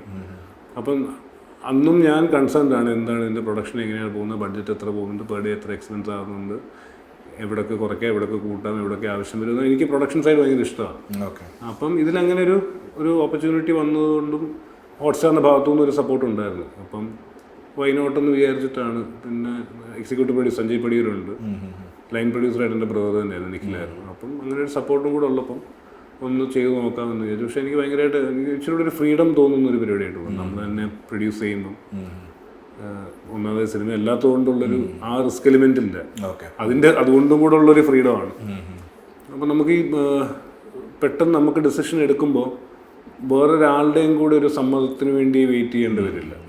അപ്പോൾ സ്വാഭാവികമായിട്ടും എടുക്കാം. അപ്പോൾ എനിക്ക് ഇന്ന് ഇപ്പോൾ ലേറ്റ് നൈറ്റ് ഷൂട്ട് പോകണമെന്ന് അങ്ങനെ ഒരു തോന്നലുണ്ടായാലും അപ്പോൾ എനിക്കത് ലേറ്റ് നൈറ്റ് പോട്ടെ എന്ന് പറയാം. വേറൊരാൾക്ക് വേണ്ടി ചെയ്യുമ്പോൾ നമ്മളൊന്നും ആലോചിക്കരുത് ഡബിൾ ബാറ്റിലേക്ക് കയറുമോ എന്നൊക്കെയുള്ള. ഇപ്പോൾ ഇത് ചെയ്യുമ്പോൾ അങ്ങനെയല്ല, നമുക്ക് ഇച്ചിരി സ്വതന്ത്രമായിട്ട് ഷൂട്ട് ചെയ്യാം എന്ന് പറയുന്നൊരു കംഫർട്ട് ഉണ്ട് പ്രൊഡക്ഷൻ. ഇപ്പോൾ വെബ് സീരീസിലേക്ക് വരുമ്പോൾ നമ്മുടെ സാധാരണ ഒരു കാഴ്ചയല്ല അത്. എല്ലാവരും പേഴ്സണൽ സ്പേസിലോ ചിലപ്പോൾ ഫാമിലി ആയിട്ടായിരിക്കും കാണുന്നത്, ചിലപ്പോൾ ഒറ്റയ്ക്കായിരിക്കും, ചിലപ്പോൾ ഫോണിലായിരിക്കും, ട്രാവലിങ്ങിലായിരിക്കും കാണുന്നത്. ഇതിൻ്റെ ഫീഡ്ബാക്ക് എങ്ങനെയായിരിക്കും? ഇപ്പോൾ നേരത്തെ തിയേറ്ററിൽ നിന്ന് നമുക്ക് കൃത്യമായിട്ട് അറിയാം ഇത്ര കളക്ഷൻ ഉണ്ട്, ഇത്ര കയ്യടിയുണ്ട് എന്നൊക്കെ ഉള്ളത് നമുക്ക് കൃത്യമായിട്ട് ഗേജ് ചെയ്യാൻ പറ്റും. ഇതിൻ്റെ ഒരു റെസ്പോൺസ് നിതിൻ എങ്ങനെയാണ് നോക്കി കാണുന്നത്? എങ്ങനെ വരുമെന്നാണ് നിതിൻ്റെ ഒരു പ്രതീക്ഷ? അത് തീർത്തും ഒരു ഐഡിയ ഇല്ല കേട്ടോ. കാരണം അല്ലാതെ ഇവിടെ വളരെ പോപ്പുലറായിട്ടുള്ള വെബ് സീരീസുകളുണ്ട്. അതും ഈ പറയുന്ന പോലെ പോപ്പുലർ ആണെന്ന് നമുക്ക് ഈ എനിക്കൊന്ന് ഓൺലൈൻ സ്പേസിൽ നിന്നാണ് അത് കൂടുതൽ മനസ്സിലാവുന്നത്. ഒരുപാട് പേര് ചർച്ച ചെയ്യുന്നുണ്ട്, അല്ലെങ്കിൽ ഇതിനകത്ത് തന്നെ ഈ ട്രെൻഡിങ് നമ്പർ 1 എന്നൊക്കെ പറഞ്ഞിട്ട് അങ്ങനെയൊക്കെ ആയിരിക്കും. എനിക്കറിയാം ഇത് പുതിയ ഒരു പരിപാടിയാണ്ട് നമുക്ക് അതിനെപ്പറ്റി ധാരണയില്ല. അങ്ങനെയൊക്കെ ആയിരിക്കാം. പിന്നെ എനിക്ക് തോന്നുന്നു തിയേറ്ററിൽ പറഞ്ഞ പോലെ കളക്ഷനോ അല്ലെങ്കിൽ ഹൗസ്ഫുൾ ഷോസോ ഒക്കെ ഉണ്ടെങ്കിൽ നമുക്ക് അറിയാൻ പറ്റും എന്താ അവസ്ഥയാണ്. ഇത് ഇപ്പം ഇനിയിപ്പം എനിക്കൊന്ന് കണ്ടിട്ട് വല്ലവരും നമുക്ക് മെസ്സേജ് അയക്കുകയോ അല്ലെങ്കിൽ ഓൺലൈൻ അതിനെപ്പറ്റി ആരെങ്കിലും എന്തെങ്കിലും ചെയ്താലൊക്കെ ഇതൊരു ലോങ് ടേം. ഇപ്പം നമ്മൾ സിനിമ ഇറക്കിയാൽ സിനിമ തിയേറ്ററിൽ ഒരു ചെറിയ റണ്ണുണ്ട്, ഒരു പീരീഡ് ഓഫ് ടൈം ഉണ്ട്. അത് കഴിഞ്ഞിട്ട് പിന്നീട് OTT വരുന്നതൊക്കെയാണ് ഇപ്പോൾ കാണുന്നത്. ഇത് പക്ഷേ അങ്ങ് നിൽക്കുകയാണ്. എപ്പോൾ വേണമെങ്കിലും ആൾക്കാർക്ക് ഡിസ്കവർ ചെയ്യാം. അങ്ങനെ ഒരു സാധ്യത കൂടെ ഉണ്ട്. എപ്പോൾ വേണേൽ സംസാരിക്കപ്പെടാവുന്ന. അതെ അതെ അതെ. അപ്പം എന്താ അതിൻ്റെ റെസ്പോൺസ് എങ്ങനെയാണ് അത് വരുന്നതെന്ന് എനിക്കും അറിയാൻ പാടില്ല. അപ്പം പക്ഷേ ഇന്നലെ ഈ പറഞ്ഞ പോലെ പ്രിവ്യൂ 2 എപ്പിസോഡ്സ് ഉണ്ടായിരുന്നല്ലോ. അപ്പോൾ അവിടെയൊക്കെയാണ് ഇത് വർക്കായിട്ടുണ്ടെന്നൊക്കെ തോന്നുന്നത്. കാരണം തിയേറ്ററിലെ ആ റെസ്പോൺസ് കിട്ടുമ്പോൾ അപ്പോൾ എനിക്കൊന്ന് ഏറെക്കുറെ അങ്ങനെയൊക്കെ ആൾക്കാർക്ക് തോന്നുമായിരിക്കും. ഒരു പിടിയില്ല. പിന്നെ ഇത് ഏത് മൂഡിലാണ് ആൾക്കാർ ഇരുന്ന് കാണുന്നത്, അവർ ഏത് സ്പേസിലിരുന്നാണ് കാണുന്നത്, അവർ ഫോണിലാണോ കാണുന്നത്, TV-യിലാണോ, ഓരോ വ്യൂയിങ്ങും. ഇപ്പം നമ്മൾ ചില സിനിമകൾ തിയേറ്ററിൽ മാത്രം കണ്ട വർക്ക് ചെയ്യുമെന്ന് പറയില്ലേ. അപ്പോൾ ഇതിനകത്ത് കണ്ട വർക്ക് ആവുന്നുണ്ടോ, ചിലർക്ക് വർക്ക് ആവുമ്പോൾ നമുക്കൊന്നും അറിയാൻ പാടില്ല. അപ്പോൾ അതെനിക്ക് തോന്നുന്നത് വന്ന് ഒരു മാസമൊക്കെ ആകുമ്പോഴായിരിക്കും ആരിലൊക്കെ പറഞ്ഞാലേ അറിയുള്ളൂ. ഇപ്പോൾ നിതിൻ ഇപ്പോൾ വെബ് സീരീസ് ചെയ്തിരിക്കുന്നതുകൊണ്ട് ചോദിക്കുകയാണ്. ഇപ്പം നിതിൻ നേരത്തെ വെബ് സീരീസ് എല്ലാം കണ്ടിട്ടുണ്ടാവുമല്ലോ. അപ്പം ആ ഒരു സ്പേസിൽ ഈ ഒരു ലോങ് ഫോർമാറ്റ് സ്റ്റോറി ടെല്ലിങ്ങിൽ ഏറ്റവും കൂടുതൽ ഇൻഫ്ലുവൻസ് ചെയ്തിട്ടുള്ള അല്ലെങ്കിൽ ഏറ്റവും കൂടുതൽ ഇഷ്ടപ്പെട്ടിട്ടുള്ളതായിട്ടുള്ള വെബ് സീരീസ് ഏതൊക്കെയായിരിക്കും? ഇന്ത്യൻ ആൻഡ് ഇൻ്റർനാഷണൽ ഏതൊക്കെയായിരിക്കും? എനിക്ക് ഏറ്റവും കൂടുതൽ ഞാൻ ഒന്നിൽ കൂടുതൽ തവണ മുഴുവൻ, അതായത് വലിയ ലെങ്തി എപ്പിസോഡ്സ് ആയിട്ടും കണ്ടു തീർത്ത് എനിക്കൊന്ന് ക്രൗൺ. ഓക്കെ, പിന്നെ റിപ്പീറ്റ്. അതെ അതെ, ക്രൗൺ, അതുപോലെ പീക്കി ബ്ലൈൻഡേഴ്സ്, ഇത് രണ്ടും എനിക്ക് ഭയങ്കര ഇഷ്ടമാണ്. പിന്നെ ഇന്ത്യൻ ഏതൊക്കെയാണെന്ന് ചോദിച്ചാൽ പെട്ടെന്ന് അങ്ങോട്ട് നമ്മുടെ ആദ്യത്തെ ഒരു സൈഫ് അലി ഖാൻ്റെ സീക്രട്ട് ഗെയിംസ്, ഫാമിലി മാൻ, അതൊക്കെ ഇങ്ങനെ ഇടയ്ക്കിടയ്ക്ക് ഉണ്ട്. പക്ഷേ ഇത് രണ്ടുമാണ് എനിക്ക് ഏറ്റവും കൂടുതൽ, ക്രൗണും പീക്കി ബ്ലൈൻഡേഴ്സും. ഇപ്പോൾ ഈ ഒരു ജോണർ ചെയ്ത് കഴിഞ്ഞു, ഇതിൻ്റെ അടുത്ത സീസൺസ് ഒക്കെ ഉണ്ടാവാം. ഇനിയൊരു വെബ് സീരീസ് സ്പേസിലേക്ക് വെഞ്ചർ ചെയ്യണം എന്ന് പറഞ്ഞു കഴിഞ്ഞാൽ ഏതൊരു സ്പേസിലേക്ക്, ഏതൊരു ജോണറിലേക്കായിരിക്കും ഇതിൻ്റെ ഒരു താല്പര്യം ഉണ്ടാവും? ഞാൻ അതിനെ കാണുന്നത്, കാരണം നമ്മളിലുള്ള സബ്ജക്റ്റുകളെല്ലാം തിയേറ്ററിൽ വർക്കാവണമെന്നില്ല. അത് ആ സബ്ജക്റ്റിൻ്റെ ന്യൂനത ആയിരിക്കില്ല. ചിലപ്പോൾ ഒരു തിയേറ്ററിൽ വർക്കാവുന്ന സബ്ജക്റ്റുകളുണ്ടല്ലോ ഒരു പൊതുവിൽ. അപ്പം അങ്ങനെ തിയേറ്ററിൽ വർക്കാവാൻ സാധ്യത ഉണ്ടോ ഇല്ലയോ എന്നൊക്കെ നമുക്കോ നമ്മളുടെ പ്രൊഡ്യൂസറിനോ ഒക്കെ സംശയം തോന്നാവുന്ന ചില സബ്ജക്റ്റുകളുണ്ട്. അതിൽ ചിലതിന് ചിലപ്പോൾ വെബ് സീരീസിൻ്റെ സ്വഭാവത്തിലേക്ക് മാറ്റാൻ പറ്റുമായിരിക്കും. അപ്പം വേറെ ഈ പറയുന്ന ടെൻഷൻസ് ഇല്ലാതെ വൃത്തിയായിട്ട് ക്രിയേറ്റ് ചെയ്യാൻ പറ്റുന്ന അത്തരം സബ്ജക്റ്റുകളിലേക്കായിരിക്കും ഞാൻ ചിന്തിക്കുക. ഇന്ന ജോണർ എന്നൊന്നും ഇല്ലില്ല, കാരണം എനിക്ക് എല്ലാ ജോണറും ട്രൈ ചെയ്ത് കൊള്ളാമെന്നുണ്ട്. അപ്പം ഈ ഒരു ഫോമാറ്റിന് പറ്റുന്ന സബ്ജക്റ്റുകൾ ഏതാണോ ഇതിലേക്ക് മാറ്റാൻ പറ്റുന്ന സബ്ജക്റ്റുകളാണ്. അത് തിയേറ്ററിൽ നമുക്ക് ചിലപ്പം ചെയ്യാത്ത, ഇതിൽ ചെയ്താൽ ഇച്ചിരൂടെ നമുക്ക് എക്സ്പ്ലോർ ചെയ്യാൻ പറ്റുന്ന, ഈ പറഞ്ഞ പോലെ കുറച്ചുകൂടെ ലെങ്ത് ആവശ്യമുണ്ടെന്ന് തോന്നുന്ന സബ്ജക്റ്റുകളുണ്ട്. അത്തരം സബ്ജക്റ്റുകളായിരുന്നു. അപ്പോൾ അച്ഛനുമായിട്ട് ഇപ്പോൾ ആസ് എ റൈറ്റർ സ്ക്രിപ്റ്റുകൾ ഷെയർ ചെയ്യാറുണ്ടോ? അദ്ദേഹം ഫീഡ്ബാക്ക് തരാറുണ്ടോ? എങ്ങനെയാണ് നിങ്ങൾ തമ്മിലുള്ളൊരു bond as two writers in a family? ഇപ്പം ഞാൻ ഇപ്പം ആദ്യത്തെ കസബയായാലും കാവലായാലും നാഗേന്ദ്രൻ, സണിമൂൺസ് ആയാലും ഞാൻ ഫസ്റ്റ് ഡ്രാഫ്റ്റ് കഴിഞ്ഞാൽ ആദ്യം കാണിക്കുന്ന അച്ഛനെയാണ്. ബാക്കി എല്ലാവരും എൻ്റെ ഫൈനൽ ഡ്രാഫ്റ്റ് കഴിഞ്ഞിട്ട് കാണുള്ളൂ. അപ്പോൾ ഫസ്റ്റ് ഡ്രാഫ്റ്റ് എപ്പോഴും അച്ഛനെയാണ് കാണിക്കുന്നത്. അപ്പോൾ അദ്ദേഹം എന്തെങ്കിലും കറക്ഷൻസ് ഉണ്ടെങ്കിൽ പറയുക, ചെയ്യുക. എങ്ങനത്തെ ക്രിട്ടിക്കാണോ? വളരെ ഹാഷാണോ അതോ? അല്ലല്ല, ഒന്നാമത് നമുക്ക് കൺവിൻസിങ് ആയിട്ടാണല്ലോ നമ്മൾ എഴുതുന്നത്. അപ്പോൾ അത് എപ്പോഴും അച്ഛൻ റെസ്പെക്ട് ചെയ്യാറുണ്ട്. അദ്ദേഹത്തിന് വർക്കാണെങ്കിലും അല്ലെങ്കിലും നമുക്ക് വർക്ക് ആയതുകൊണ്ട് നമ്മൾ എഴുതിയാണെന്ന് പുള്ളിക്ക് അറിയാം. അതിനകത്ത് നിന്നുകൊണ്ട് നമ്മുടെ ആ സ്പേസിലേക്ക് പുള്ളി വന്നിട്ട് അതിനകത്ത് പുള്ളിക്ക് തോന്നുന്ന കറക്ഷൻസാണ് പറയുന്നത്. അപ്പോൾ ഞാൻ എല്ലാം എഴുതും. ഫസ്റ്റ് ഡ്രാഫ്റ്റും ഫൈനൽ ഡ്രാഫ്റ്റും ഒക്കെ അച്ഛനെ കാണിച്ചിട്ടാണ് പ്രൊസീഡ് ചെയ്യുന്നത്. ഇപ്പോൾ ഞാൻ പലപ്പോഴും ആലോചിച്ചിട്ടുണ്ട്, ഇപ്പോൾ ഈ ഒരു കാലഘട്ടത്തിൽ ഇപ്പോൾ ഒരു രഞ്ജിത്ത് പണിക്കർ ആർക്കിടൈപ്പ് ഒരു ഹീറോയെ ക്രിയേറ്റ് ചെയ്യുകയാണെങ്കിൽ ഇപ്പോൾ അതിനൊരുപാട് പരിമിതികളുണ്ടോ? കാരണം ഇപ്പോൾ അങ്ങനെ ഒരു ഹീറോയ്ക്കുള്ളൊരു പോസിബിലിറ്റി ഉണ്ടോ? കാരണം ഇപ്പോൾ ഒരുപാട് നമുക്ക് നേരത്തെ അന്ന് എല്ലാവരെയും തുറന്ന് വിമർശിക്കുന്ന, എല്ലാത്തിനോടും മാഞ്ഞടിക്കുന്ന ഹീറോസ് ആയിരുന്നു. ഇപ്പോൾ പക്ഷേ പല ഗവൺമെൻറ്റ്സിൻ്റെ സൈഡിൽ നിന്ന് പ്രഷർ വരാം, സെൻസർ ബോർഡ്, അല്ലെങ്കിൽ ഒരുപാട് സാധ്യത, ഇങ്ങനെ ലിമിറ്റേഷൻസ് നമ്മളിങ്ങനെ ചുരുക്കിക്കൊണ്ടിരിക്കുകയാണ്. അപ്പോൾ പിന്നെ അതേപോലെ തന്നെ ഇപ്പോഴത്തെ ആക്ടേഴ്സിൻ്റെ നമ്മൾ അങ്ങനത്തെ റോളുകളിൽ കണ്ടിട്ടില്ല. അപ്പോൾ എന്താണ് നിതിൻ്റെ ഒരു തോട്ട്? അങ്ങനത്തെ ഹീറോസ് ഇനി ഉണ്ടാവുമോ മലയാള സിനിമ? അല്ല, കാരണം എനിക്കൊന്ന് അങ്ങനത്തെ ഹീറോസ് ഇപ്പം മലയാളത്തിലൊഴികെ ബാക്കി എല്ലായിടത്തും ഉണ്ടാകും. ഈ പറയുന്നൊരു ഭയങ്കര ആംഗ്രി യങ് മെൻ എന്നൊക്കെ പറയുന്ന സാധനങ്ങൾ മറ്റെല്ലാ ഭാഷകളിലും, തെലുങ്കിലും ഹിന്ദിയിലും കന്നഡത്തിലും ഒക്കെ ഉണ്ടാകുന്നുണ്ട്. മലയാളത്തിൽ എന്തോ അത് തീരെയില്ല. അത് എനിക്ക് തോന്നുന്നു ഇവിടെ ഓഡിയൻ അത് വേണ്ട എന്ന് വിചാരിച്ചിട്ട് ആൾക്കാർ ചെയ്യാത്തതാണോ, അതോ അന്ന് ചെയ്ത് അത്ര എഫക്റ്റീവായിട്ട് ചെയ്യാൻ പറ്റുന്ന ആൾക്കാർ ബി ടെക്നീഷ്യൻസ് ഓർ ആക്ടേഴ്സ് ഇല്ലാത്തതുകൊണ്ടാണോ, അത് അവർക്ക് താല്പര്യം ഇല്ലാത്തതുകൊണ്ടാണോ അറിയില്ല. പക്ഷേ എനിക്ക് എപ്പോഴും അത്തരം സിനിമകൾ കാണാൻ ഭയങ്കര ഇഷ്ടമാണ്. അതാണിപ്പം നമ്മളിവിടെ KGF ഒക്കെ പോലെയുള്ള സിനിമകളൊക്കെ അത്തരം സിനിമകളാണല്ലോ. പിന്നെ ഈ പറയുന്ന ഒരുപാട് റെസ്ട്രിക്ഷൻസ് അല്ലെങ്കിൽ ഗവൺമെന്റ് സെൻസർ ബോർഡ് എന്നൊക്കെ പറയുന്ന അക്കാലത്തും ഉണ്ട്.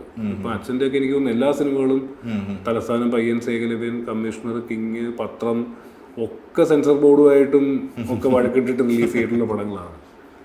പണ്ടൊക്കെ എനിക്ക് നമ്മുടെ അച്ഛൻ്റെ പടം സെൻസറാണെന്ന് പറയുമ്പോൾ നമുക്ക് ഏറ്റവും ടെൻഷൻ. കാരണം നമുക്ക് എന്തോ സെൻസർ ബോർഡ് ഭയങ്കര കുഴപ്പം പിടിച്ചൊരു സംഭവമാണ്. കാരണം എല്ലാ പടത്തിലും ബഹളമാണ്. റിലീസിന് സമയത്ത് അത്രയും ടെൻഷൻ, നാളെ റിലീസാണെന്ന് പറയുമ്പോൾ ടെൻഷൻ ഇല്ല. പക്ഷേ സെൻസർ ചെയ്യുന്ന എന്നാണെന്ന് പറയുമ്പോൾ ടെൻഷൻ ഉണ്ടാവും. ഇപ്പൊ അതല്ലാണ്ട് അതിന് മുകളിൽ ഇപ്പം റിലീജിയസ് ആയിട്ടുള്ള പ്രഷേഴ്സും നമ്മുടെ ആൾക്കാർ ഭയങ്കരമായിട്ട് എന്താ പറയുക, വേറെന്തോ പോലെ ആകുന്നു. എല്ലാം ഒരു കുഞ്ഞു കുഞ്ഞു കാര്യങ്ങളൊക്കെ ആൾക്കാരെ എഫക്റ്റ് ചെയ്യാൻ തുടങ്ങുന്നു. അങ്ങനെ ചെയ്യാൻ പാടില്ല, ഇങ്ങനെ ചെയ്യാൻ പാടില്ല, അവരെ ഹേർട്ട് ചെയ്തു, ഇവരെ ഹേർട്ട് ചെയ്തു, ആ സെന്റിമെന്റ്സിനെ ഹേർട്ട് ചെയ്തു എന്നൊക്കെ പറയുന്നത് നമ്മൾ ആവശ്യമില്ലാതെ നമ്മൾ ഭയങ്കര സെൻസിറ്റീവ് ആയി തുടങ്ങി. അതിൻ്റെ എല്ലാ പോരായ്മകളും ആൾക്കാർ കൊണ്ടുവന്നത്. അതുകൊണ്ടാണ് ഈ പണ്ടുള്ള ആൾക്കാർ എന്തും പറഞ്ഞിട്ട് അവരുടെ രീതിക്ക് ചെയ്തുകൊണ്ടിരിക്കുകയല്ലേ. ഇപ്പോൾ എല്ലാ തൊടുന്നതിനും പിടിച്ചതിനൊക്കെ സെൻസിറ്റീവ് ആകുന്ന ഓഡിയനും അതെ, പൊതുവിലുള്ള എല്ലാവരും ഒരു സിനിമ എൻജോയ് ചെയ്യുന്നുണ്ട്. അപ്പം ഇപ്പം എനിക്ക് അടുത്ത കാലത്ത് കണ്ടതിൽ എനിക്ക് ഏറ്റവും ഇഷ്ടപ്പെട്ട സിനിമ ആനിമലാണ്. ഭയങ്കര ഞാൻ 1-2 തവണ തിയേറ്ററിൽ തന്നെ കണ്ട സിനിമയാണ്. അപ്പം പക്ഷെ അതിനെപ്പറ്റി ഒരുപാട്, പക്ഷെ അത് ഭയങ്കര ഹിറ്റ്, എനിക്ക് തോന്നുന്നു നമ്മുടെ ഇന്ത്യയിലെ ഏറ്റവും വലിയ ഹിറ്റായി മാറി. അപ്പോൾ നമ്മളത് അങ്ങനത്തെ ആൾക്കാർക്ക് എന്ത് ഫീൽ ചെയ്യും എന്നുള്ള സെക്കൻഡറിയാണ് ഇത് എഫക്റ്റീവായിട്ട് നമുക്ക് പറയാൻ പറ്റുന്നുണ്ടോ. കാരണം നല്ല സിനിമകൾ ഓടണമെന്നില്ല. അപ്പം ഇതിൻ്റെ ഡെസ്റ്റിനി എന്താ നമുക്കറിയില്ല, റിലീസ് ചെയ്താലേ അറിയുള്ളൂ. അപ്പം നമുക്ക് ചെയ്യാൻ താല്പര്യമുള്ളത് ഏറ്റവും എഫക്റ്റീവായിട്ട് ചെയ്യാൻ ശ്രമിക്കുക എന്നുള്ളതാണ്. ഇതിൻ്റെ ഇടയിൽ അഭിനയത്തിലും ചെറുതായിട്ട് കൈവച്ചിട്ടുണ്ടായിരുന്നല്ലോ. ഇപ്പോൾ കിങ് ഫിഷിലൊക്കെ കണ്ടു, പിന്നെയും ഏതൊക്കെയോ സിനിമകൾ ചെയ്തിട്ടുണ്ടെന്നാലും. അപ്പോൾ അച്ഛനാണെങ്കിലും ഇപ്പോൾ ഒരുപാട് നീണ്ടൊരു കരിയറിന് ശേഷം ഓം ശാന്തി ഓശാനൊക്കെ നമ്മളെ ഞെട്ടിച്ചുകൊണ്ടാണ് വന്നത്. ഇപ്പം ഇതിൽ വളരെ ചെറിയ റോളുകളാണ് ചെയ്തിട്ടുള്ളത്. ഇപ്പം അഭിനയം എന്താണ്, അഭിനയം ഉള്ളിലുള്ളൊരു ഇഷ്ടമാണോ? ഇല്ല, അങ്ങനെ ഒരു ഇഷ്ടമേ ഇല്ല. ഇപ്പം കിങ് ഫിഷ് ഇപ്പം അനൂപേട്ടൻ്റെ സിനിമയാണ്. അത് ഈ പറഞ്ഞ പോലെ എനിക്ക് തോന്നുന്നു അനൂപേട്ടൻ ഞാനും അക്കാലത്ത് ഒരു ഫ്ലാറ്റിലാണ് താമസിച്ചിട്ടുണ്ട്. അനൂപേട്ടൻ ആ ഫ്ലാറ്റിലായിരുന്നു. അപ്പം വൈകുന്നേരം അനൂപേട്ടൻ പെട്ടെന്ന് വിളിച്ചിട്ട്, എടാ നിൻ്റെ ഈ ഫോണിൻ്റെ ചാർജർ ഉണ്ടോയെന്ന് ചോദിച്ചു. ഞാൻ പറഞ്ഞു എൻ്റെ ഉണ്ടെന്ന്, എനിക്ക് ഒന്ന് തരാമോ, എൻ്റെ ചാർജർ വീട്ടിലിരിക്കുകയാണ്, ഇവിടെ ചാർജ് ചെയ്യാൻ സൗകര്യമില്ല. അപ്പോൾ ഞാൻ ആ ചാർജർ കൊണ്ട് അനുപേട്ടൻ്റെ അടുത്ത് കൊണ്ട് കൊടുത്തു. അപ്പോൾ എനിക്ക് കിങ് ഫിഷിൻ്റെ ഡിസ്കഷൻ നടക്കുക. അപ്പോൾ അവിടെ ബാക്കി ടെക്നീഷ്യൻസ് ഒക്കെ ഉണ്ടായിരുന്നു. ഞാൻ ചാർജർ കൊണ്ട് കൊടുത്ത് തിരിച്ചു പോന്നു കഴിഞ്ഞ് ഞാൻ എനിക്കൊന്ന് കാവൽ എഴുതുന്ന സമയത്ത് മറ്റായിരുന്നു. അപ്പോൾ എൻ്റെയും കൂടെ അസോസിയേറ്റ് ഒക്കെ ഉണ്ട്. അത് കഴിഞ്ഞ് ഒരു 1 hour കഴിഞ്ഞപ്പോൾ അനുപേട്ടൻ വിളിച്ചിട്ട്, എടാ നീ നാളെ എന്താ പരിപാടി, ഞാൻ പരിപാടിയൊന്നുമില്ല, നാളെ ഒന്ന് നീ ഒരു ചെറിയ വേഷം ചെയ്യാമോ, അവന് പിന്നെന്താ ചെയ്യാമെന്ന് പറഞ്ഞാൽ അങ്ങനെ പോയതാണ്. അപ്പം അങ്ങനെ ഞാനതിനെ കണ്ടു. ഞാൻ അതിനെപ്പറ്റി സീരിയസ് അല്ല, എനിക്ക് അതിന് കേപ്പബിൾ ആണെന്നും തോന്നിയിട്ടില്ല. ഞാൻ ഭയങ്കര കോൺഷ്യസ് ആണ് ഈ ക്യാമറ കണ്ടാലും ഓക്കെ. പിന്നെ ചെയ്തതൊക്കെ ഈ പറയുന്ന പോലെ വളരെ ക്ലോസ് സർക്കിളിലുള്ള ആൾക്കാർ വന്ന് ചെയ്യാം, ഓക്കെ എനിക്കൊന്ന് വേറെ ആരെയും കിട്ടാഞ്ഞുകൊണ്ട് നമ്മളോട് ചോദിക്കുന്നതായിരിക്കാം. അങ്ങനെ പോയി ചുമ്മാ ഒരു ട്രൈ ചെയ്ത് നോക്കണം എന്നുള്ളൊരു തോന്നലൊന്നും ഇല്ല, എനിക്ക് അങ്ങനെ തോന്നിയിട്ടില്ല. ഞാനിപ്പോൾ കസബയിലും കാവലിലും ഞാൻ കുഞ്ഞു 1-2 ഷോട്ടോ, അത് മമ്മൂക്കയുടെ കൂടെ ചുമ്മാ സ്ക്രീൻ ഷെയർ ചെയ്യുന്നതിൻ്റെ ഒരു രസം, സുരേഷനോട് ചെയ്യുന്നതിൻ്റെ ഒരു രസം എന്നല്ല ഞാനിങ്ങനെ സീരിയസ് ആയിട്ട് ഇല്ല ചെയ്തിട്ടില്ല. ഇതൊന്നാമത് പീരീഡൊക്കെ ആയതുകൊണ്ട് പിന്നെ മീശയൊക്കെ പഠിച്ച് അപ്പം എനിക്ക് അങ്ങനെ എഫേർട്ട് പോലും എടുക്കാൻ താല്പര്യമില്ല. കണ്ടിട്ട് അങ്ങനെ ഒരു ഇൻസ്പിറേഷൻ തോന്നി ഇല്ല. കാരണം എനിക്ക് ഇത് തന്നെ പറ്റുമല്ലോ എന്ന് ഞാൻ മനസ്സിലായിക്കൊണ്ടിരിക്കുന്നുള്ളൂ, എഴുത്തും സംവിധാനം. അപ്പം അത് ഇത് പറ്റൂല്ലെന്ന് നോക്കട്ടെ. മറ്റേ എനിക്ക് അങ്ങനെ അതിനോടൊരു ഇൻട്രസ്റ്റ് ഇല്ലെങ്കിൽ എനിക്ക് തോന്നുന്നില്ല. നമ്മളെപ്പോഴും കാരണം ഒരുപാട് ഇൻട്രസ്റ്റ് ഉള്ള ആൾക്കാർ ഒരുപാട് പേരുണ്ട്, അവർക്ക് തന്നെ വലിയ ബുദ്ധിമുട്ടാണ്. അപ്പോൾ അതിനോടൊരു ഇപ്പോൾ ആസിറ്റസ് എന്തായാലും അങ്ങനെ ഇൻട്രസ്റ്റുകളേ ഇല്ല. അപ്പോൾ അച്ഛൻ്റെ സിനിമകളിൽ ഇതുവരെ കണ്ടതിൽ ഏറ്റവും കൂടുതൽ നിതിനെ ഇൻഫ്ലുവൻസ് ചെയ്തിട്ടുള്ള സിനിമ ഏതായിരിക്കും? പെട്ടെന്ന് 1, 2, 3 സിനിമകളാവാം, ഏതായിരിക്കും? എനിക്ക് തോന്നുന്നു ഫസ്റ്റ് ലേലം എനിക്ക് ഭയങ്കര ഇഷ്ടമാണ്. എനിക്ക് തോന്നുന്നു അച്ഛൻ്റെ സിനിമകളിൽ ഏറ്റവും കൂടുതൽ കണ്ടിട്ടുള്ള ലേലമാണ്. എനിക്ക് തോന്നുന്നു മൊത്തം അതിൻ്റെ ഒരു ബാക്ക് ഡ്രോപ്പും സോമനങ്ങളുടെ ക്യാരക്ടറും സുരേഷങ്ങളുടെ ക്യാരക്ടറും എല്ലാം എനിക്ക് ഭയങ്കര ഇഷ്ടമാണ്. ഡയലോഗ്സും ജോർജ് സാറിൻ്റെ മേക്കിംഗ് ആയാലും. പത്രം എനിക്ക് ഒരുപാട് ഇഷ്ടമാണ്. എനിക്ക് കമ്മീഷണർ ഇഷ്ടമാണ്. എനിക്ക് ഈവൻ തിയേറ്ററിൽ എത്ര വർക്ക് ആയില്ലെങ്കിൽ പോലും എനിക്ക് ദുബായ് ഭയങ്കര ഇഷ്ടമാണ്. എനിക്ക് ദുബായ്ക്കകത്ത് എനിക്കൊന്ന് ഭയങ്കര റിച്ച് ആയിട്ടുള്ളൊരു ബാക്ക് ഡ്രോപ്പ് ഉണ്ട്. പിന്നെ മമ്മൂക്കയുടെ ക്യാരക്ടർ എനിക്ക് ഭയങ്കര ഇഷ്ടമാണ്. എനിക്ക് തോന്നുന്നു ഇൻഫാക്ട് എനിക്ക് ജോസഫ് അലക്സിനേക്കാളും ഇഷ്ടം എൻ്റെ വിവാഹം എനിക്ക് ഭയങ്കര ഇഷ്ടമാണ്. എനിക്ക് പിന്നെ എനിക്കൊന്ന് ലേലം പത്രമായിരിക്കും എനിക്ക് ഏറ്റവും ഫേവറേറ്റ് ഒന്ന്. അപ്പോൾ ഇനി അങ്ങോട്ടുള്ള ഇപ്പോൾ വെബ് സീരീസ് ചെയ്തു, ഇപ്പോൾ 2 സിനിമകൾ ചെയ്തു, 2 വലിയ സിനിമകളാണ് ചെയ്തത്. ഇനി അങ്ങോട്ടുള്ള നിതിൻ്റെ അടുത്ത സിനിമ ഏതൊരു സ്പേസിലേക്ക് പോകണം എന്നാണ് നിതിൻ്റെ ഒരു ആഗ്രഹം? അടുത്ത സിനിമകൾ എന്താണെന്ന് ഫിക്സ് ചെയ്തിട്ടില്ല. ബട്ട് സ്റ്റിൽ ഞാൻ 1-2 ലൈൻസ് വർക്ക് ചെയ്തുകൊണ്ടിരിക്കുകയാണ്. അതിൽ ഒരെണ്ണം ഒരു ആക്ഷൻ ഡ്രാമ ആയിരിക്കുന്നു. കാവലോ കസബയെ പോലെയല്ല, വേറൊരു ടെറൈനിലൊക്കെ പിച്ച് ചെയ്തിട്ടുള്ളൊരു സംഭവമായിരിക്കും. ഒരു രസകരമായിട്ടുള്ളൊരു പരിപാടിയാണെന്ന് തോന്നുന്നത്, എഴുതി വന്നാലേ അറിയുള്ളൂ. പിന്നെ ഒരെണ്ണം ഒരു സീരിയസ് മൂഡിലുള്ള ഒരു റൊമാൻറ്റിക് ഡ്രാമ എന്നൊക്കെ വിളിക്കും, പക്ഷേ ഭയങ്കര സീരിയസ് ആയിരിക്കും. സീരിയസ് ടോൺ, സീരിയസ് വിഷയം സംസാരിക്കുന്ന സിനിമയായിരിക്കും. ഇത് രണ്ടുമാണ് ഇപ്പോൾ എനിക്ക് തോന്നുന്നു ഇപ്പം മനസ്സിലുള്ള അടുത്ത പദ്ധതികൾ എന്നൊക്കെ പറയാവുന്നത്. പിന്നെ ഇതിനെങ്ങനെയാണ് ഇപ്പോൾ ഒരു സ്വന്തമായിട്ട് എഴുതി തന്നെ മുമ്പോട്ട് പോകാനാണോ അതോ ബാക്കി കൊളാബറേഷൻസും ഇതിന് ആഗ്രഹിക്കുന്നുണ്ടോ? എങ്ങനെയാണ് ഇതിൻ്റെ ഒരു പ്ലാൻ? അല്ല, കൊളാബറേഷൻസ് ആഗ്രഹിക്കുന്നുണ്ടോ എന്ന് ചോദിച്ചുകൊണ്ടിരിക്കുക. കാരണം ഞാൻ എപ്പോഴും പുറത്തുനിന്ന് ഒരു കഥ കേൾക്കുമ്പോഴൊക്കെ ഞാൻ ചെയ്യുന്ന തരത്തിലല്ലാത്ത എന്തെങ്കിലും ഉണ്ടോ എന്നാണ് നോക്കുന്നത്. ഇപ്പം എനിക്ക് എഴുതാൻ പറ്റില്ല എന്ന് എനിക്ക് തോന്നുന്ന അത്തരം സബ്ജക്റ്റുകൾ, അല്ലെങ്കിൽ എൻ്റെ കയ്യിലുള്ള സ്റ്റോക്ക് പരിമിതമാണ്, അല്ലെങ്കിൽ ജോണറുകളിലേക്ക് ചുരുങ്ങിയ നോക്കാം. അപ്പോൾ അതിന് അപ്പുറത്തേക്ക് എന്തെങ്കിലും ഒക്കെ പുറത്തുനിന്ന് കേൾക്കുമ്പോൾ എക്സൈറ്റിംഗ് ആയിട്ടുള്ളതാണ് ഞാൻ എപ്പോഴും ശ്രമിക്കാറുള്ളത്. പലപ്പോഴും അത് ചിലപ്പോൾ ഹാഫ് വേ ത്രൂ അത് ഓക്കെ ആയിരിക്കും, പിന്നെ അത് ഓക്കെ ആവില്ല. അപ്പോൾ എനിക്ക് വേറെ റൈറ്ററുടെ കൂടെ ഇരുന്ന് എഴുതാൻ പറ്റില്ല. ഒരാൾ പൂർണ്ണമായിട്ട് എഴുതി തന്നാൽ അതിനകത്ത് വർക്ക് ചെയ്യാമെന്നല്ലാതെ ഒരാളുടെ കൂടെ ഇരുന്ന് 2 പേര് ചേർന്ന് എഴുതുക എന്ന് പറയുമ്പം അൺഫോർച്ചുനേറ്റ്ലി വരുന്ന മിക്കതും ഒരു ലൈൻ ഉണ്ടാവും, പക്ഷെ പിന്നെ നമ്മളും കൂടെ ഇരുന്ന് ഡെവലപ്പ് ചെയ്യണം. അപ്പം എനിക്ക് ആ റൈറ്ററിനെ ഫുള്ള് കിട്ടാത്ത പോലെ എനിക്ക് ഫീൽ ചെയ്യും. ഓക്കെ ഓക്കെ, അത് അങ്ങനെ ഒരു വിഷയമുള്ള. അല്ല, കൊളാബറേറ്റ് ചെയ്യാൻ എപ്പോഴും ഓപ്പണാണ്. എപ്പോഴും നമുക്ക് ഒരുപാട് കഥകൾ കേൾക്കാറുണ്ട്. ഇപ്പോൾ നേരത്തെ പറഞ്ഞതിന് കണക്ട് ചെയ്ത് ഇപ്പോൾ ഒരുപാട് പേര് ചോദിച്ച് മടുപ്പിച്ചിട്ടുള്ള ചോദ്യമാണെന്നറിയാം. ഇപ്പോൾ ലേലം 2 എന്ന് പറഞ്ഞൊരു പ്ലാൻ ഉണ്ടായിരുന്നു, അതിപ്പം ഇല്ലയെന്നും പറയുന്നുണ്ട്. അപ്പം അതെന്താണ് അതിൽ സംഭവിച്ചത്? അല്ല, ലേലം 2 1-2 സബ്ജക്റ്റുകൾ അതിനുവേണ്ടി ഞാനും അച്ഛനും ആലോചിച്ചിരുന്നു. പക്ഷെ ഇതൊന്നും മെറ്റീരിയലൈസ് ചെയ്യുന്നില്ല. എന്താണെന്ന് അറിയാൻ പാടില്ലത്. ഒന്ന് അച്ഛൻ്റെ തിരക്കുണ്ടാവാം, പിന്നെ ഈ പറയുന്ന പോലെ ഓരോരോ കാര്യങ്ങൾ കൊണ്ട് ഒന്നും മെറ്റീരിയലൈസ് ചെയ്യുന്നില്ല.